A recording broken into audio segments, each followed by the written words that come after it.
9 August আরজি করে ধর্ষণ করে খুন তরুণী চিকিৎসককে। আর সেই ঘটনার 35 দিন আন্দোলনে জুনিয়র চিকিৎসকরা। অন্যদিকে স্বাস্থ্য ভবনের সামনে আজ পঞ্চম দিন, তারা এভাবেই 6 দিন আজ এভাবেই তারা আন্দোলন চালিয়ে যাচ্ছেন।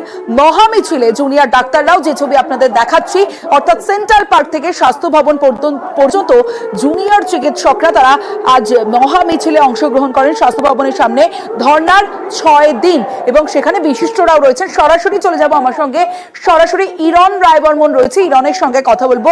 মহামিছিল, আর সেই মহামিছিলে জুনিয়র চিকিৎসকরা এই মুহূর্তে যে ছবি আপনাদের দেখাচ্ছি, ইরন এই মুহূর্তের ছবিটা জানতে চাইবো। জুনিয়র চিকিৎসকরা তারা স্লোগানিং করছেন এবং সেই মঞ্চে বিশিষ্টরাও উপস্থিত রয়েছেন।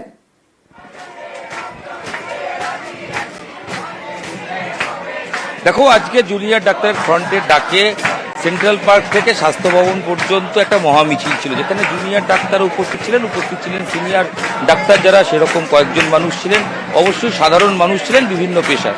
সেই মহামিছিল শেষ হওয়ার পর অবস্থান কর্মসূচি ছিল এবং সেই কর্মসূচি শেষ হওয়ার পর ডাক্তাররা তারা আবার যেরকম অবস্থান করছিলেন সেরকমই অবস্থান ইতিমধ্যেই করছেন। স্বস্তিকা মুখার্জি অভিনেত্রী, তিনি এসে যোগদান করেছেন। অলকানন্দা রায় নৃত্যশিল্পী, তাকে আমরা দেখেছি অবস্থানে যোগদান করতে।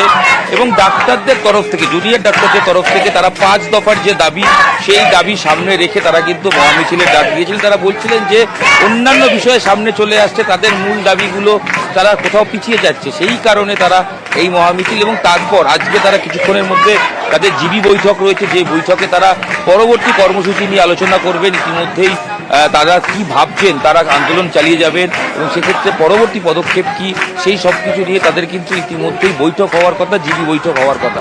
এবং দেখতে পাচ্ছ, যেমন শুধু ডাক্তাররা নয়, সাধারণ মানুষ আসছেন খাদ্য সামগ্রী নিয়ে সাহায্য করতে। এখানে স্লোগানিং চলছে, বিভিন্ন জায়গায় সেই স্লোগানিংগুলো চলছে এবং সবচেয়ে ডাক্তার রয়েছেন তা নয়, সাধারণ মানুষ তারাও এসছেন।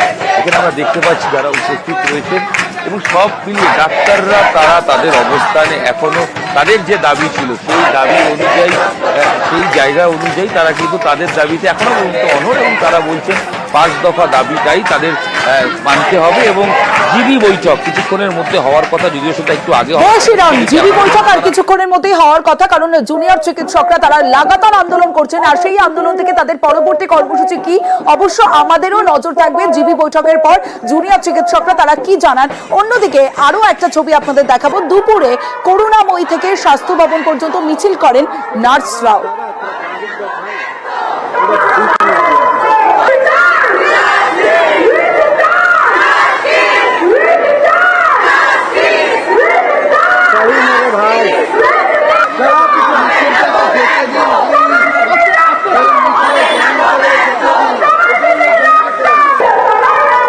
পাশাপাশি ভিক্টোরিয়া হাউস থেকে শ্যামবাজার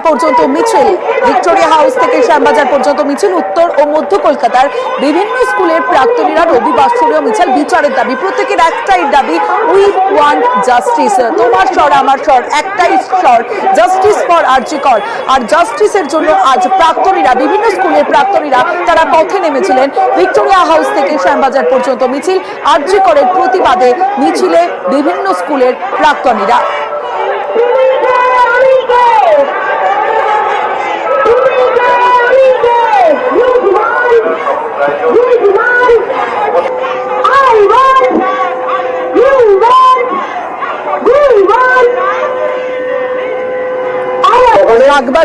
প্রতিবাদে প্রাক্তনীরা, বিভিন্ন স্কুলের প্রাক্তনীরা তারা প্রতিবাদ মিছিল করেন এবং সেই মিছিলে হাঁটেন বিভিন্ন স্কুলের প্রাক্তনীরা। যে ছবি আপনার, ভিক্টোরিয়া হাউস থেকে শ্যামবাজার পর্যন্ত এই মিছিল হয়, শাক বাজিয়ে মিছিল করেন প্রাক্তনীরা এবং আরজি করের প্রতিবাদ, জাস্টিসের জন্য অর্থাৎ বিচারের দাবিতে পথে নেমেছেন। বৃষ্টি মাথায় ছাতা নিয়েও প্রতিবাদ কর্মসূচি। আজও ঘটনার 36 দিন পরেও সেই আন্দোলন, সেই মিছিল, বিচার আজও তারা চাইছেন এবং পথে নামছেন। অন্যদিকে আরজি করে তরুণী চিকিৎসককে ধর্ষণ করে খুনের আজ 36 দিন এবং আজও প্রতিবাদ চলছে। গড়িয়া থেকে রবি মোড় পর্যন্ত মিছিল নাগরিক মঞ্চের, শাঁখ বাজিয়ে বিচারের দাবি নাগরিক মঞ্চের মানুষের।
at large, আমরা চাই we get justice for Arji Kaur, we get justice for Tilottama and all these corruptions.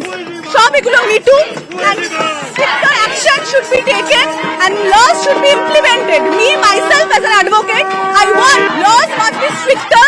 The government should look into various decisions and corruption should be stopped at any cost.